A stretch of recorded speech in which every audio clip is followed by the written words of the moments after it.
ব্রহ্মাণ্ডের যে ব্রহ্মের স্থিতি, সেই ব্রহ্ম হয় গোবিন্দের অঙ্গকান্তি।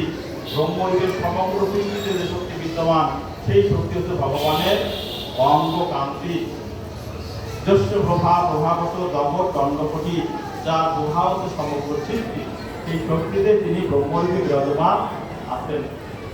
হচ্ছে ব্রহ্ম।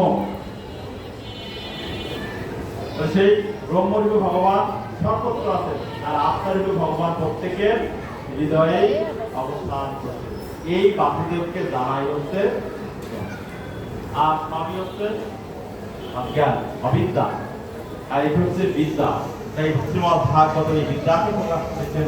বদন্তি তত্ত্ববিদ তত্ত্ব জ্ঞানম অধ্যয়ন ব্রহ্মেতি পরমাত্মেতি ভগবান ইতি শব্দতে। তত্ত্বদর্শী মহাপুরুষগণ এক এবং অদ্বিতীয় পরমেশ্বর ভগবানকে তিন ব্রহ্ম, আত্মা, ভগবান